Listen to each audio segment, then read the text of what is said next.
What stories are you telling yourself about yourself? Particularly in the area of your finances, of your creative expression, of your time, your energy. What stories are you telling yourself about the abundance of the universe, about the world? What stories are you telling yourself about your family? Do your stories demonstrate your faith and your awareness in the infinite source of life? Or are you planting seeds of lack, of doubt? Begin to just simply notice what you are noticing. Notice what you are noticing. Notice where your energy is when you tune into certain things. Do you notice your vibration kind of go down, or do you feel a sense of expansion and aliveness?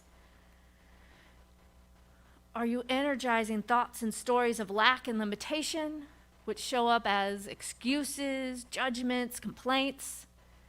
Or are you energizing the frequency of abundance, of wholeness, of wealth, which looks and feels like possibility, expansion, excitement, aliveness, and generosity? In A Course in Miracles, it says to have all, give all. See, there's a flow involved. And that's how energy works.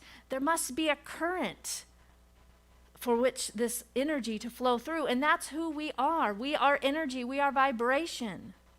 And when we open to the flow of good in our life, we must be open to give and receive.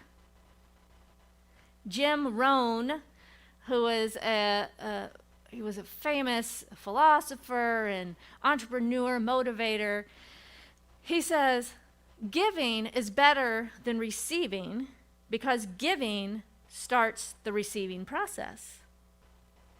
It's a flow. Giving is better than receiving because giving starts the receiving process. It's that pre-tithe. When you give someone something, what it does is it leaves an open hand to be filled. Literally, think of this. So, do you have a pen I can have? Sure. Go in my bag, get your pen. I hand you this pen, and when you take it, my hand is empty. So when you give, you're opening yourself. You become that open vessel in which the universe will provide, will flow through you as you become that willing vessel, that open channel that is vibrating at that level of abundance, of possibility, and attracting all that you desire to you. What you give is telling the universe what you are willing to receive. You are creating that empty vessel. And here's the tricky thing. We can't allow the ego to get involved and say, okay, I'm going to try this. I'm going to just give and give and give so I can get and get and get. Right? Because from that, we're again coming from a place of lack, which fuels a greed of I want more and more, and I'm going to kind of see if I can trick this law, right? I'm going to see if I can play with this idea and give so I can get more.